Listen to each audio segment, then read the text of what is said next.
Aplauso al Señor. Gracias, Señor, esta mañana porque tú has sido bueno y tú has sido grande. Padre, declaramos tu bondad sobre nuestras vidas. Miramos nuestro pasado, nuestro presente y nuestro futuro y está lleno de esperanza porque hemos mirado tu bondad, tu misericordia en nuestras vidas. En estos momentos que abrimos tu palabra, que tu palabra se haga viva en nuestros corazones. Háblanos, ahí donde estás tú, amigo, hermano, de tu corazón al corazón de Dios. Dile, Señor, habla mi vida. He venido aquí vacío con una necesidad de escuchar de ti, Señor. Gracias por cada persona que está aquí, Señor. Gracias por la integridad de tu palabra, porque el cielo y la tierra pasará, pero tu palabra permanece para siempre. Gracias una vez más, en el nombre que es sobre todo nombre. Y el pueblo de Dios dice, amén y amén. Antes de sentarse, dele un high five a su vecino y dígale, vecino, Dios va a bendecir tu vida en esta mañana. Practica, dele un high five ahí, que diga, Dios va a bendecir tu vida en esta mañana.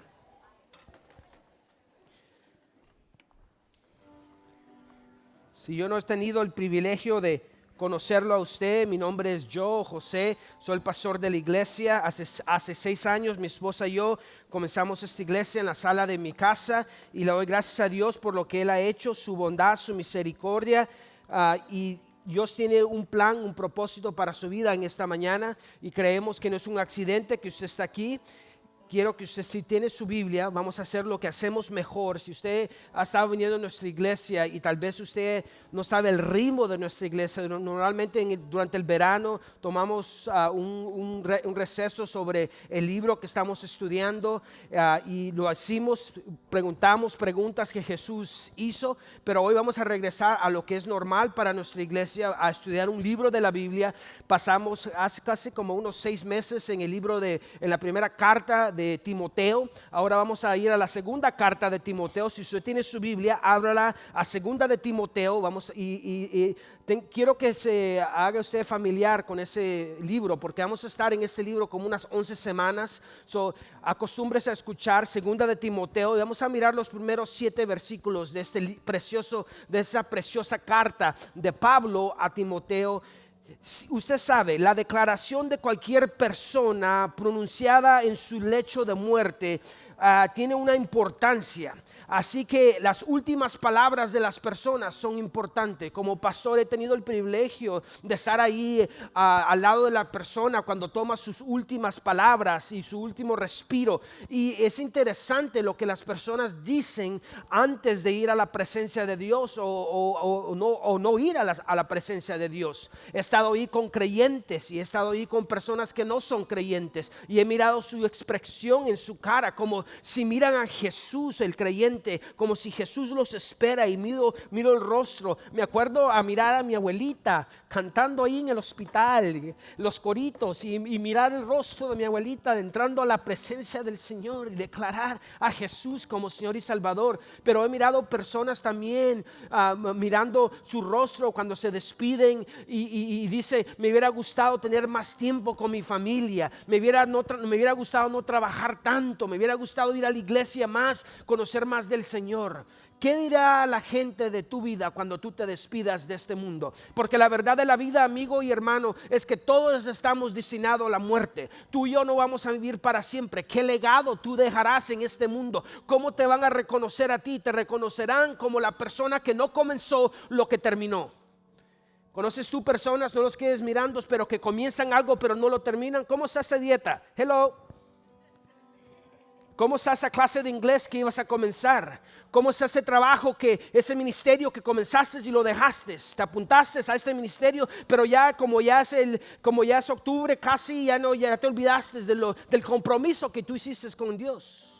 Pablo en esta última carta escribe un tema y el tema de esta carta lo hemos puesto ahí es soportar. Diga conmigo soportar. Dígale a su vecino soportar. Y una de las énfasis de esta carta es que Pablo le dice a este Timoteo, y vamos a explicar quién es Pablo, quién es Timoteo y a dónde está Timoteo, pero soportar en los tiempos que estamos viviendo. No hay duda y no es coincidencia que el Señor alineó la segunda carta de Timoteo para los tiempos que estamos viviendo, porque estamos viviendo en tiempos difíciles, donde es difícil ser cristiano. ¿Cuántos pueden decir amén a eso? Tú puedes ser lesbiano, tú puedes ser gay, tú puedes ser borracho y está bien, pero tú dices eres cristiano y pum, todo el mundo se te tira a ti encima. Pablo le dice a Timoteo, soporta, porque hay que soportar, porque lo mejor está por venir. Diga conmigo, lo mejor está por venir. Mi vida no ha terminado. Dios todavía, lo que Él comienza, Él lo termina. Dice Pablo, le dice, el que comenzó la buena obra en ti, la terminará. Y le recuerda a Timoteo, son sus últimas palabras. Ahora la pregunta es, ¿quién es Pablo? Porque hay personas aquí que tal vez no saben quién es Pablo. Pablo, si usted, ¿quién escribió la carta? Número 1, la escribe Pablo. Ahora, ¿quién fue Pablo? Porque muchos dicen, ¿quién es Pablo? Pablo nació en la ciudad de Tarso, de Cilicia, en la actual Turquía, una familia judía, siendo ciudadano romano de nacimiento, y eso es importante, ¿okay? Se cree que su padre fue un fariseo, pertenecía a la tribu de Benjamín. Su nombre Pablo significa pequeño, diga conmigo pequeño. Dice, y pudieron indicar que fue un pequeño desde que nació. En el siglo II, un escritor lo describió como un hombre pequeño de estatura, con cabeza calva y piernas encorvadas. Su nombre hebreo es Saulo. ¿Cuál es su nombre hebreo?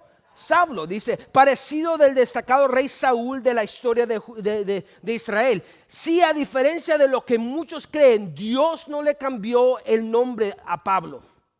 Importante, muchos creen, Jesús le cambió su nombre. No. Saulo era su nombre judío, ¿okay? Saulo es su nombre judío. Ahora, cuando Dios escoge a Pablo, Él dice, este fariseo va a ser mi voz a los gentiles. Va a ir a España, va a ir a Asia Menor, va a ir a los lugares donde los judíos no van, pero yo he escogido a para hablar a los gentiles. A los gentiles son personas como tú y yo que no somos judíos. Y cuando va a las regiones griegas, su nombre, el escritor en Hechos lo pone como Pablo, porque Pablo es un nombre griego. Es como mi nombre es José. Cuando usted lo traduce a inglés es Joe, y por eso muchas personas me dicen Joe. Mi esposa es la única que me llama José. Esa es traducción, es el mismo nombre.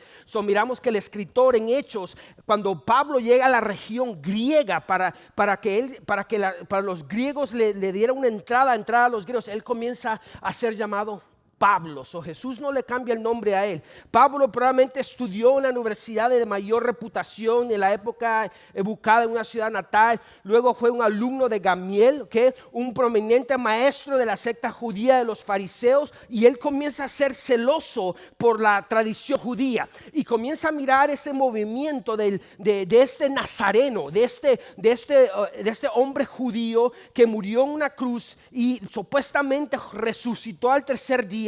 Viene de un barrio, de un lugar bien pobre de Nazareno, y comienza a ver un movimiento en la iglesia primitiva. La iglesia comienza a crecer y Pablo comienza a perseguir, como tiene celo de las cosas supuestamente de su tradición judía, comienza a perseguir a la iglesia cristiana, comienza a construir, comienza a seguir al camino, porque así se llamaba primeramente la iglesia, se llamaba el camino. Los cristianos le llaman el camino comienza a crecer. Pablo comienza a perseguirlos, va al rumbo a Damasco, y cuando va al rumbo a Damasco se le aparece Jesucristo mismo, se le aparece y dice, Pablo, Saulo, ¿por qué me persigues? ¿Por qué estás odiando? Dice, soy Jesús al que tú persigues, a quien tú quieres matar a sus discípulos. Yo soy.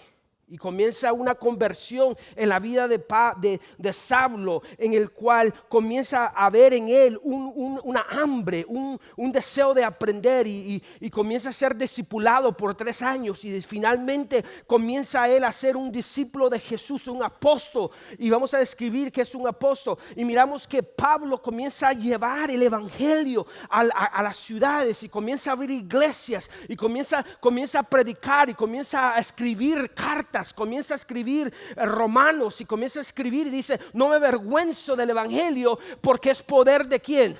De Dios. Y comienza a transformar poco a poco. Comienza a escribir 13 cartas del Nuevo Testamento. Su mano ha transformado lo que nosotros ahorita miramos como el Nuevo Testamento.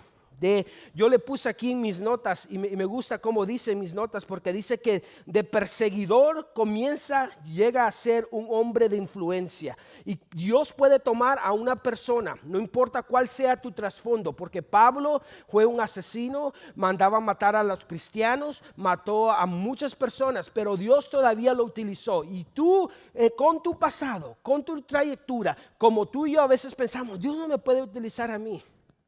Lee las escrituras. ¿Cuántos han leído su Biblia? Y comienza a leer. Yo miro la vida de Pablo, miro la vida de Jacob, de todos los personajes bíblicos. Digo, ok, yo tengo un chance. Si Dios puede utilizar eso, si Dios puede utilizar a esos, Dios me puede utilizar a mí. ¿Cuántos le dan un aplauso al Señor en esta mañana por eso? ¿Okay? Ahora, ¿quién recibe? ¿Quién recibe la carta? Porque hay una carta y el recibidor de esa carta es Timoteo. ¿Quién fue Timoteo? Who was Timothy? ¿Quién fue Timoteo? Timoteo fue un discípulo de Pablo. Tú debes de tener un discípulo, alguien que tú estás invirtiendo en tu vida, porque no eres un gran líder si no dejas a alguien en cargo en tu familia, en tu negocio, en lo que tú estás haciendo. Debes estar discipulando a alguien. Miramos que Pablo fue hijo de Timoteo fue hijo de una madre judía y padre griego. Conforme a Hechos capítulo 16, fue originario de la ciudad de Listra. Su madre se llamaba Unice y su abuela, ¿cómo se llamaba su abuela? A ver, ¿quién sabe? Lidia. ¿Qué? Timoteo probablemente se convirtió durante la primera visita del apóstol Pablo a Listra y a Derbe. Pablo estaba evangelizando, probablemente comenzó a escuchar este joven Timoteo sobre este Nazareno, sobre este Cristo resucitado, lleno de poder, y su corazón comenzó a cambiar. En el segundo viaje misionero, Pablo, cuando regresa a la región de Liconía, el apóstol quedó impresionado por el desarrollo de Timoteo y decidió llevárselo con él. Dice que, si usted lee la historia en Hechos, dice que la gente comenzó a hablar de Timoteo, que era bueno para hablar, que discipulaba a otras personas. Yo me puse a preguntar, ¿qué dice la gente de nosotros? ¿Qué reputación tenemos nosotros entre la comunidad? ¿Qué reputación? ¿Qué dice la gente? ¿Qué dicen tus hijos de ti? ¿Cómo te reconocerían a ti? Timoteo fue reconocido entre la ciudad como un hombre de Dios. Pablo llega al segundo viaje misionero, dice, este muchacho va a ser el próximo Pablo, va a ser el próximo que va a llevar el evangelio a los griegos, al mundo, y comienza a entrenarlo. Comienza a ir con Pablo, va a sus viajes misioneros con Pablo. Probablemente, puse aquí en mis notas que probablemente tenía como unos 21 años cuando se fue con Pablo, junto con Silas. El apóstol Pablo en su segundo viaje misionero a Asia Menor. Desde entonces, durante unos 16 años, ¿cuántos? 16 años, Timoteo estuvo estrechamente identificado con el apóstol Pablo en su servicio a la verdad. Más tarde, Pablo dejó a Timoteo en la iglesia de Éfesos y para que les ayudara a superar algunas dificultades. Hemos estudiado lo que significa la iglesia de Éfesos. Éfesos es un lugar oscuro. Había el templo de la diosa Diana, donde se adoraban, habían prostitutas alrededor de ese templo. Era un lugar muy oscuro, y en medio de eso Pablo había estado por 3 años en esa iglesia de Éfesos y dejó a Timoteo ahí, lo dejó, y le dice a Timoteo en primera de Timoteo que va a haber muchos falsos profetas, muchos falsos líderes en la iglesia, y hay una pelea entre Timoteo y los falsos maestros que se levantaron entre la iglesia. Comenzaron a decir que Cristo,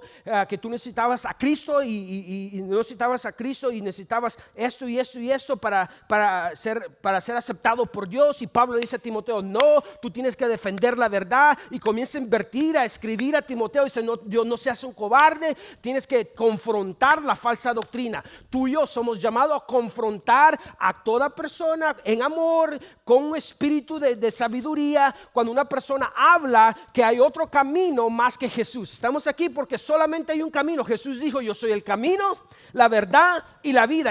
Y nadie viene al Padre si no es por mí. Entonces, cuando una persona comienza a predicar, enseñar otra cosa, tenemos problemas. Y Pablo por eso le escribe la primera carta a Timoteo, porque lo había dejado ahí en Éfesos, en un lugar muy oscuro. Y déjeme decir, estamos viviendo en Éfesos, donde hay diferentes dioses, donde hay un templo para Diana, donde las personas todos los domingos van a sus lugares de deportes y se identifican con sus dioses. ¿Estamos aquí? Entonces, tú y yo somos Timoteo en un lugar oscuro como California, como la ciudad de Fresno donde vivimos, y somos llamados a identificarnos con el evangelio de Jesucristo. Esta carta nos dice que tú y yo podemos soportar lo que viene, porque se va a poner las cosas peores, pero Pablo le dice a Timoteo, le dice: Timoteo, quiero darte unos principios antes de que me muera, porque Pablo sabe que viene su muerte. Tú sabes que tu tiempo viene pronto. Nunca sabemos cuándo vamos a morir. ¿Qué vamos a dejar? Su primera carta fue escrita después de que Pablo fue librado en la prisión. Fue librado de la prisión por predicar el evangelio. Escribe la primera carta. Ahora, la segunda carta, algo importante aquí. Un texto fuera de contexto es un ¿qué? Un pretexto. Entonces tenemos que entender el contexto donde se escribió segunda de Timoteo. El mundo romano está cambiando, ¿okay? No es la primera carta, ahora es la segunda carta. Déjeme darle un contexto donde van. Ya que le dije quién es Pablo, diga conmigo: Pablo. Ya sabemos quién es Timoteo, el recibidor. Ya sabemos un poquito sobre la ciudad donde está pastoreando, en la ciudad de Éfesos. Ahora el contexto. ¿Por qué Pablo escribe este canto? El imperio romano se está expandiendo, todo el mundo mediterráneo bajo el dominio romano. Hay una persecución grande contra la iglesia, los cristianos. ¿Por qué? Porque los cristianos solo creían en un Dios. ¿Cuántos saben que los cristianos solo creen en un Dios? Espero que usted crea solamente en Jesucristo, ese Dios verdadero. Los romanos los llamaban ateos a los cristianos porque adoraban solo a un Dios. Los romanos se consideraban traición no adorar a César. Entonces, como los cristianos en ese tiempo no adoraban a César, dice: los cristianos son traicioneros. También, además, los romanos eran muy supersticiosos. Si los cristianos no adoraban a los dioses, traerían la ira de Dios, de esos dioses, sobre ellos. Los cristianos se aferraban a la moral bíblica. Como cristianos, tú y yo debemos aferrarnos a la moral bíblica, no a la cultura. Los romanos, ¿saben que los romanos se dejaban llevar por los impulsos? ¿Cuántos aquí en esta mañana o en este día o en este año o en este segundo nos estamos dejando llevar por esas impulsiones, nuestros sentimientos? Hay una canción en inglés: feelings, nothing more than feelings. Sentimientos. ¿Cuántos saben que los sentimientos se meten en problemas? Mira a tu vecino, dile: el vecino, el pastor está hablando de alguien que tú conoces. Sus sentimientos. Además, muchos de los rituales de los cultos romanos estaban altamente, había mucha sexualidad, había templo del Diana y había borracheras y orgías y todo eso. Los cristianos creían que Jesús era el único camino de la salvación. Los romanos lo rechazaban rotundamente. Como pueden ver, había una mezcla diferente de cultura entre los cristianos y los romanos. El emperador en el tiempo que escribe Pablo, segunda de Timoteo, es Nerón. El Nerón era un hombre que no le interesaba tanto la religión, pero sí la iba a utilizar para extender sus propios deseos. Le gustaba construir cosas. Y el reino de terror, le dicen, de Nerón, él hace algo a propósito. Comienza un incendio en Roma, ¿okay? ¿Y a quién cree que le echa la culpa? A los cristianos. Le echa la culpa a los cristianos y comienza a haber una persecución extrema contra los cristianos. Los cristianos fueron los culpables, comenzó la persecución. Algunos fueron cubiertos con pieles de animales y luego después se los echaron a los leones en el Colosseum. Todo esto es verdad, todo eso es historia. Algunos fueron aprediados, llevaron muchos a morir por su fe, defendieron la verdad. En el momento es que las cosas se ponen difíciles, los cristianos en ese tiempo, cuando Nero era el emperador, defendieron la verdad. Y Pablo le dice a Timoteo: tú estás pasando por momentos difíciles, pero defiende la verdad. Déjeme decirle, hermano y amigo, no es tiempo para los cobardes, no es tiempo para los chicken littles, es tiempo para defender la verdad, de poner nuestra bandera de Cristo Jesús. Y en medio de esto, aquí es donde Pablo es arrestado por predicar el evangelio. Pablo probablemente iba a España y al rumbo a España, él es esta vez, Pablo sabe que esta vez, ahora sí le viene la muerte. En esta carta es la despedida y le dice a Timoteo que continúe con lo que él empezó. Le dice, tú has comenzado a ser pastor en la iglesia de Éfeso, tú eres un hombre de Dios, comienza lo que tú comenzaste, termínalo. Pablo ha sido arrestado, como les dijo, llevado a Roma, probablemente de Troas, y por la instigación de Alejandro, posiblemente el mismo hombre que fue sacado de la iglesia por el apóstol Pablo. Este hombre ahora dice, Pablo tiene que morir. Y es probablemente lo que le han hecho al apóstol Pablo. Pero en la primera carta de Timoteo, hay que entender que Pablo está arrestado, pero está arrestado en una casa. La gente puede venir a visitarlo, él está más cómodo, pero en su segunda carta, esta vez él es arrestado y es puesto como en un hoyo, en la oscuridad, en frío. Y sabe que él sabe lo que viene su muerte.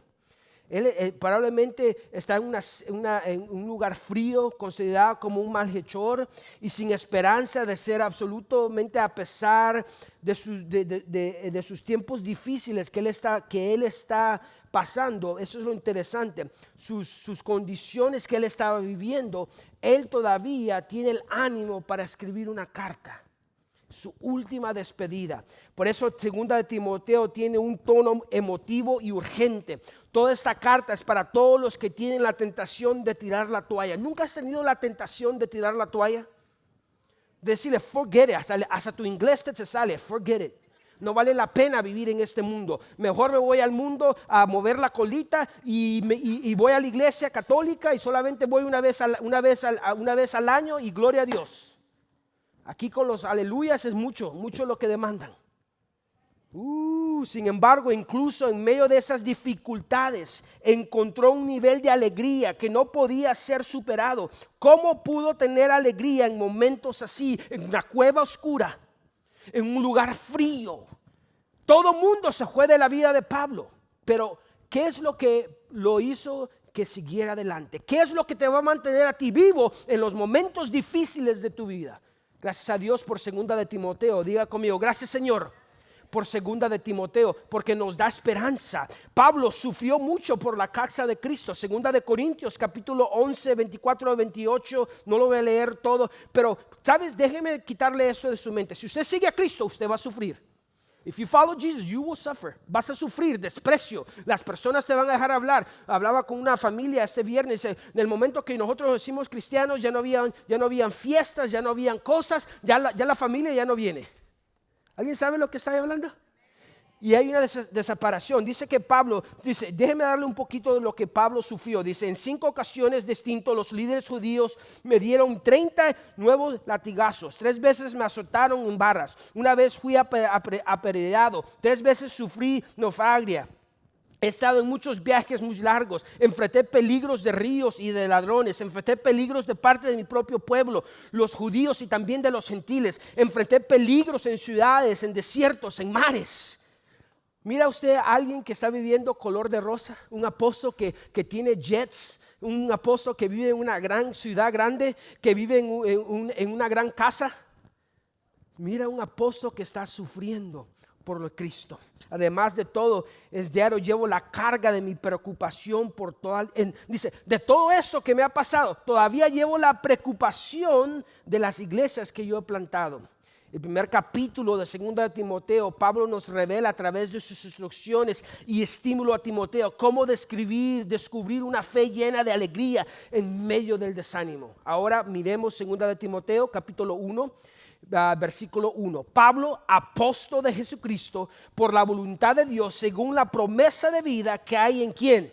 En Cristo Jesús. 6 veces en sus cartas Pablo se introduce como apóstol en su carta. Ahora, ¿qué es un apóstol de Jesucristo? Es una buena pregunta, porque hay un término que se escucha mucho en las iglesias. ¿Cuándo han escuchado? Yo soy apóstol. ¿Estamos aquí? ¿Qué es un apóstol de Jesucristo? ¿Cuáles son las características de un apóstol según la Biblia? Según la Biblia, primero, la mejor definición del apóstol se encuentra en Hechos, capítulo 1, 21 al 22. Entonces, si usted tiene un paisa, un amigo, un primo que le dice que él es apóstol, o que mírelo conforme a las Escrituras. Tiene que guiarse todo conforme a ¿qué? Las Escrituras. Las Escrituras nos dice que la primera cosa para ser un apóstol, Pablo enfatiza que un apóstol verdadero, el escritor de Hechos nos dice, mírese, por tanto es necesario que de los hombres que nos han acompañado todo el tiempo, que el Señor vivió entre nosotros, comenzando desde el bautismo de Juan hasta el día que entre nosotros fue recibido arriba al cielo, uno sea constituido testigo con nosotros de resurrección.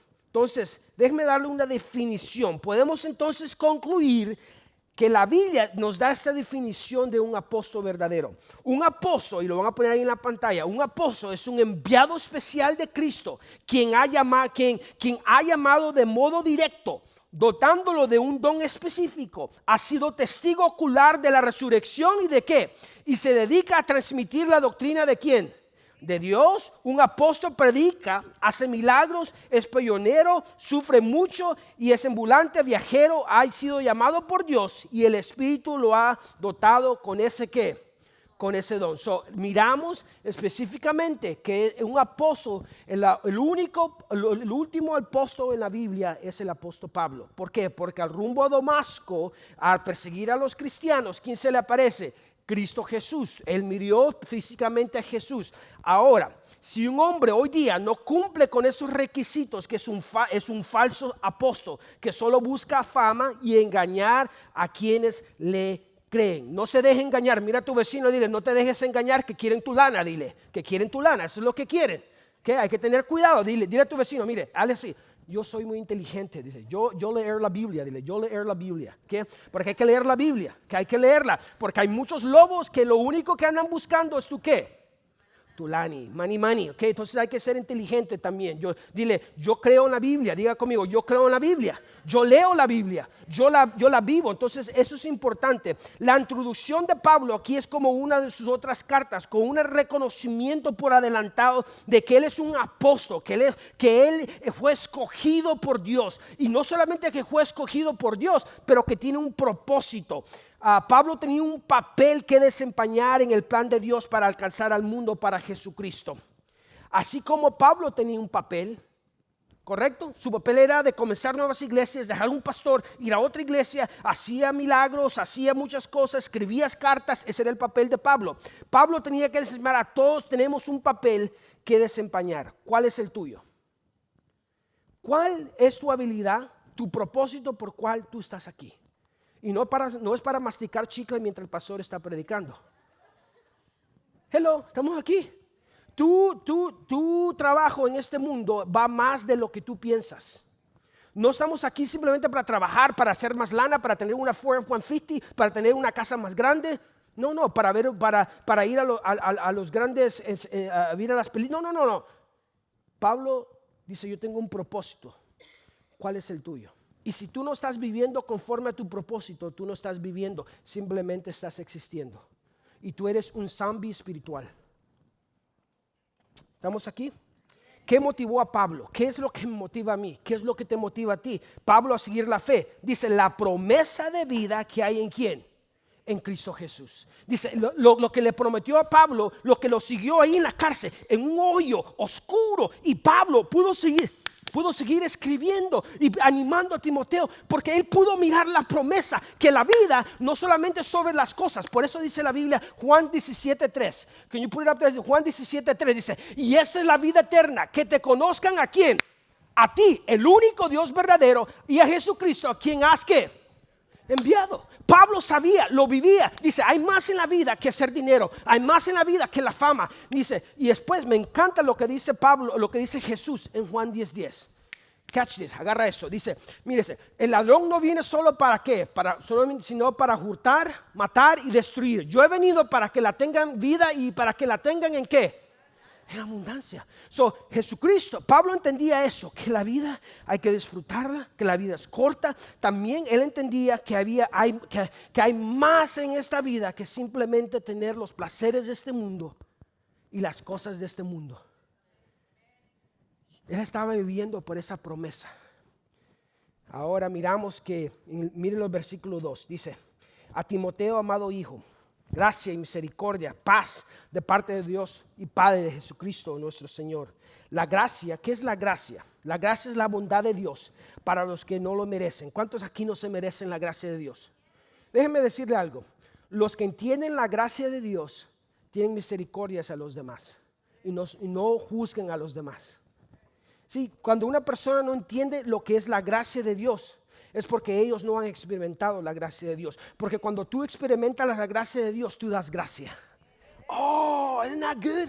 That is so good. Eso es tan bonito porque yo antes juzgaba a las personas y después me di cuenta, wait a minute, ¿quién eres tú para juzgar al resto? Si Dios ha sido misericordioso, ha demostrado su gracia, entonces tú tienes que demostrar gracia y amor hacia el perdido. Mira esto, dice, qué bonito esto, dice, la gracia y la bondad de Dios para con los que lo merecen, y la misericordia se muestra a los débiles y incapaces que nada pueden hacer por sí mismos. Nunca te olvides de eso. No forget about it. Mira ahora en el versículo 3, dice, doy gracias a Dios, a quien sirvo con limpia conciencia, como lo hicieron mis antepasados, de que sin cesar noche y día me acuerdo de ti en mis oraciones.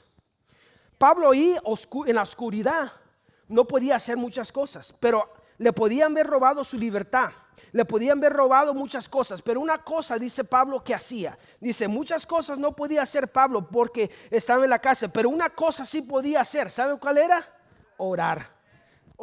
Entonces a veces pensamos, no puedo hacer mucho por Dios. ¿Sabes lo que tú puedes hacer? Orar por tu pastor, orar por tus líderes, orar por ese hermano que te cae gordo. Yo sé que a nadie aquí hay hermanos que les cae gordo, ¿ok? Pero ora por ese hermano, ora por ese conflicto que tú tienes, ora. Y dice que oraba, ¿qué? ¿Cuántas veces oraba Pablo? Día y noche, constantemente. Déjeme decirle esto, la oración destruye ataduras, rompe cadenas, derriba fortaleza y produce verdadera libertad en nuestras vidas. Y si eso no está ocurriendo en tu vida, ¿cómo está tu vida de oración? O solamente tú buscas la oración cuando hay una emergencia del 911 en tu vida. Hay una emergencia, tengo que orar, oh my God. Pastor, por favor. Y viene todos los domingos, está aquí. Ya cuando no está aquí, ya todo está bien en su vida. Mira a tu vecino, el pastor está hablando de alguien que tú conoces.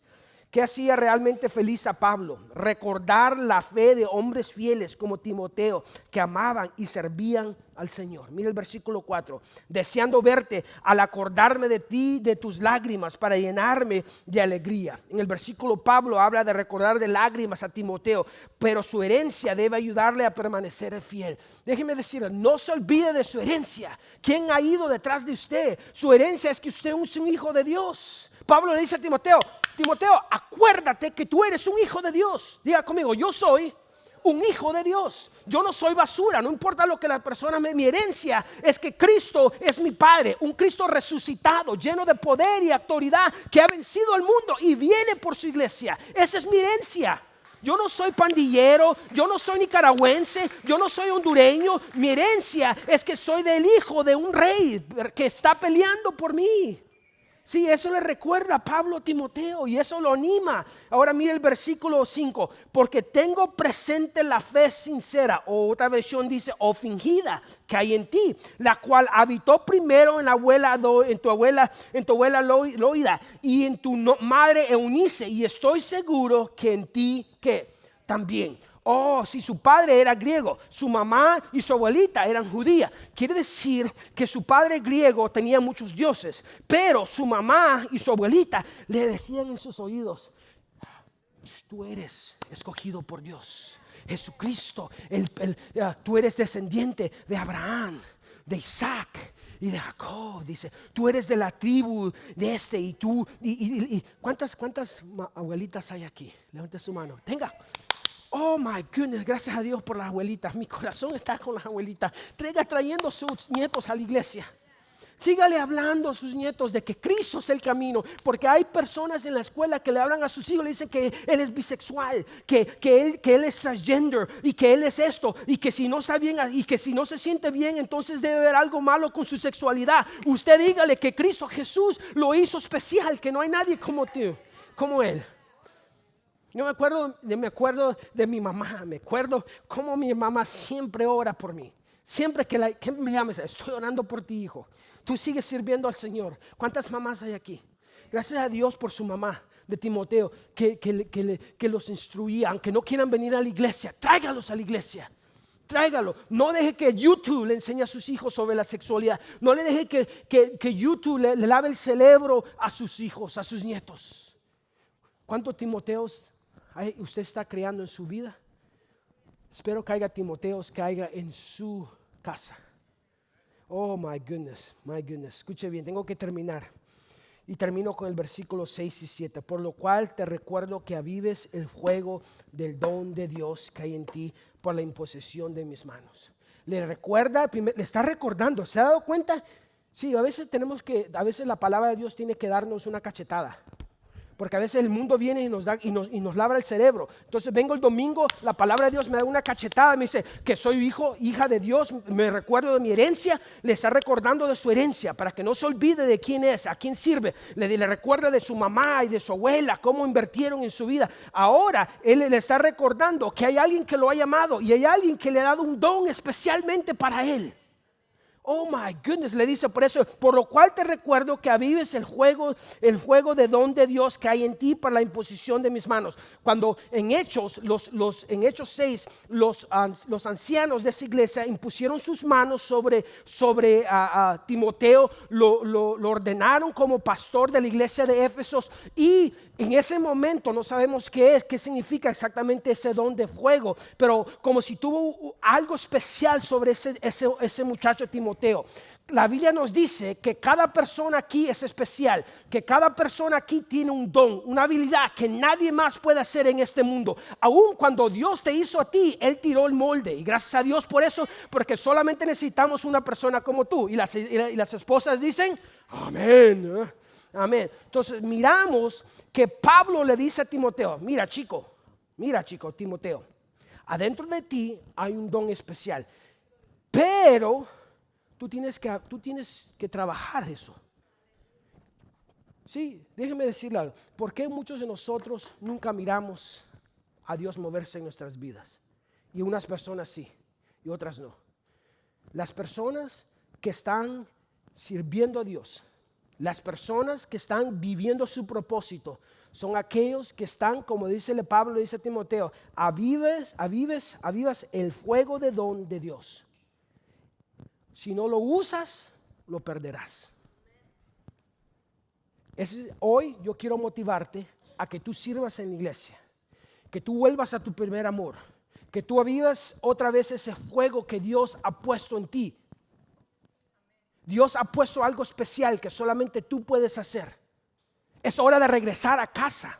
Es hora de regresar a tu primer amor. Es hora de avivar ese fuego que COVID ha apagado, que las circunstancias de la vida en tu vida han apagado. Ahora es el tiempo de decir, mi herencia es que soy hijo o hija de Dios. Mi herencia es que hay personas en esta iglesia que han estado orando por mí.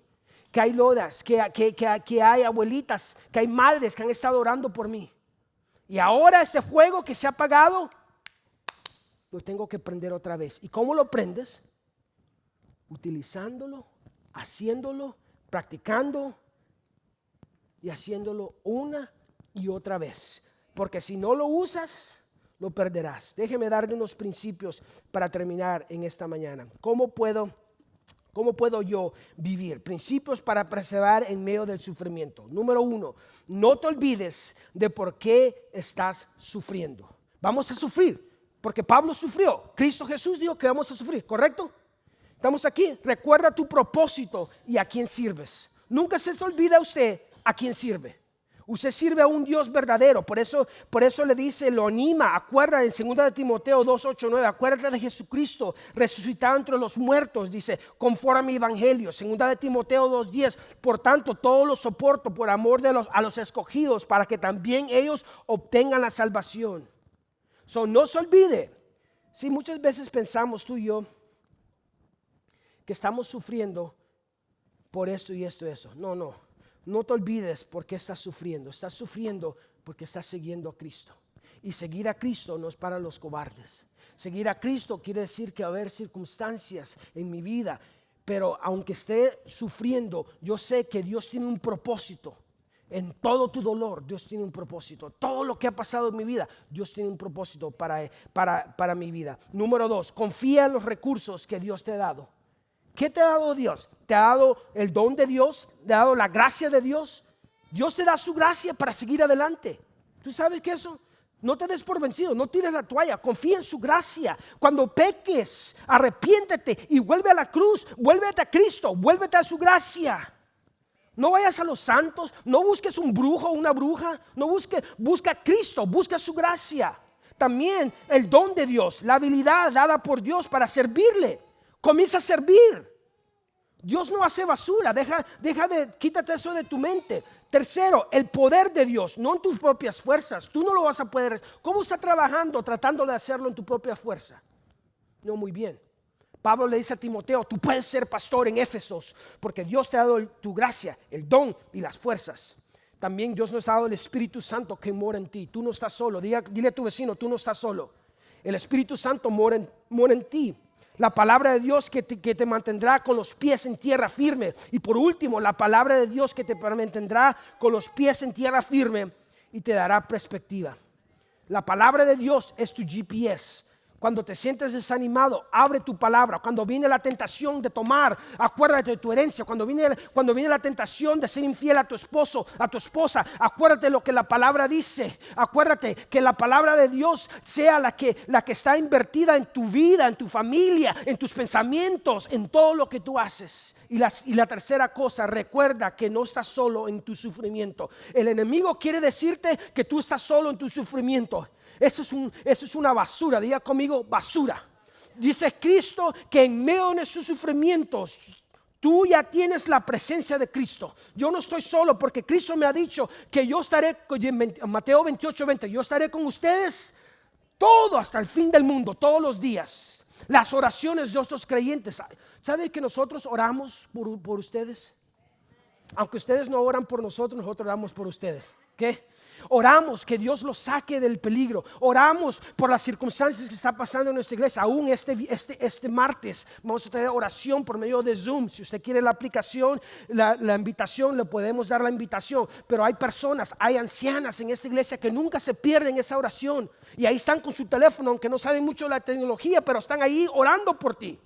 Eso debe animarlo. También la comunión del sufrimiento. Otros creyentes que enfrentan dificultades por la causa de Cristo. ¿Sabe lo que me da ánimo a mí? Que yo miro a otros cristianos que están pasando por lo que yo estoy pasando y todavía están aquí y todavía están sirviendo a Dios. Y eso debe animarlo, que usted no está solo. Hay otros. Yo les he dicho, yo pensaba a veces que yo era el único que estaba pasando por cosas difíciles en mi vida. Entonces comencé a hablar con muchos hermanos de la iglesia y digo, wow. Eso no es nada conforme a lo que yo estoy pasando, no es nada. Y eso me anima a seguir adelante. Espero que esos primeros 7 versículos le recuerde a usted de su herencia. Le recuerde a usted a quién sirve. Y ahora vamos a hacer algo lindo que se llama comunión. Voy a invitar al grupo que pase. Vamos a tomar comunión juntos. Y la comunión nos ayuda a recordarnos que no estamos solos.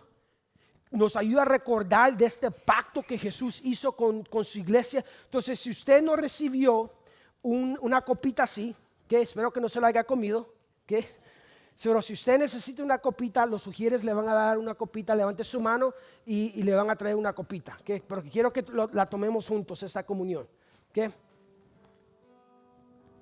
No la tome hasta que lo hagamos juntos como iglesia. Now, déjeme decirle, aquí en nuestra iglesia tenemos esta costumbre de participar en la comunión juntos. Si usted es un creyente y usted viene de otra iglesia, pero usted es un creyente, perfecto. Creemos que la Biblia nos enseña que esto es para los creyentes, para aquellos que han puesto su fe en Cristo Jesús. Si usted no es un creyente, si Jesucristo no es su Salvador, le pedimos que usted se abstenga de participar de esto. Porque tiene que tener significado para usted, tiene que saber por qué lo estamos haciendo. Now, déjeme decirle, abra ahí su pan, si usted tiene, abra su pancito ahí, que lo abre. Este pancito, quizás aquí esta galletita, no tiene nada milagroso. No estamos comiendo el pan no significa que estamos comiendo el cuerpo de Cristo. Esa es una teología equivocada, un texto fuera de contexto es un pretexto, que eso no es, simplemente es un símbolo del sufrimiento de Cristo Jesús por nosotros. Su cuerpo nunca fue quebrantado, como muchas personas piensan, dice que no podía ser quebrantado su cuerpo, iba a ser herido por nosotros, pero no quebrantado. Celebramos esta mañana que su cuerpo fue herido por mí, que Él tomó el lugar en la cruz por mí. Si lo tenemos todos juntos, dice que Jesucristo en 1 Corintios capítulo 11, esa noche que fue su última cena con sus discípulos, dice que dio gracias. Antes de tomar el pan, dio gracias. ¿Y dónde está usted? Cierre sus ojos, concéntrese en ese tiempo y dígale: Señor, gracias por este pan, que significa tu cuerpo, que fue herido por mí, que fue puesto en esa cruz por mis pecados. Dele gracias a Dios, no le pida nada más, solamente dele gracias. Gracias, Señor. Gracias, Padre. Gracias, te alabamos, te glorificamos. Y Padre, en esta mañana tenemos mucho por qué agradecerte a ti. Gracias por ese cuerpo que fue herido por mí. En el nombre de Jesús. Dice que después de dar gracias tomó el pan y dice: hagan esto en memoria de mí. En esta mañana lo hacemos en memoria de Él. Hagámoslo juntos. Pero también tomó el vino o ese jugo de uvas que vamos a tomar. Este jugo de uvas no es la sangre de Cristo que estamos tomando, es un símbolo del nuevo pacto que fue sellado por su sangre lo sella. Ahora ya no estamos lejos de Dios, ahora estamos por medio de Cristo, somos amigos de Dios, somos restaurados, vivimos por gracia, no por la ley. Estamos aquí y fue sellado por ese pacto. Por eso dice Jesucristo, ese es el nuevo pacto. Y lo que celebramos hoy por medio de este jugo de uvas es que hay un nuevo pacto. Hay un acceso, un punto de acceso más mejor. Y en esta mañana, después de dar gracias a Dios, ahí donde está usted, levante su copa, dele gracias al Señor. Gracias, Señor, por Jesucristo. Gracias por tu sangre que fue derramado por mí. Gracias, Padre, porque podemos reconocer en esta mañana que tu sangre selló el nuevo pacto y ahora tú ya no estás lejos, pero estás cerca de nosotros. Gracias por tu sangre, en el nombre de Jesús. Amén. Hagámoslo en esta mañana en memoria de Él. Hagámoslo juntos. Gracias, Señor, por tu sangre. Gracias por tu cuerpo. Gracias por este tiempo en el cual recordamos nuestra herencia. Recordamos en quién creemos. Y si sufrimos, sufrimos por ti. Y sabemos que lo mejor está por venir, Señor. Gracias una vez más. En el nombre que es sobre todo nombre. En el nombre de Jesús. Su pueblo dice: amén. Ahora vamos a celebrar. Póngase de pies. Si usted quiere dar sus diezmos y ofrenda, hay unos canastas aquí, hay unos sobres. Si usted no está listo para dar, hay una caja de madera ahí atrás que usted puede dar después del servicio o durante el servicio, durante esta canción. Cantemos y celebremos nuestra herencia y celebremos que podemos acercarnos a Él.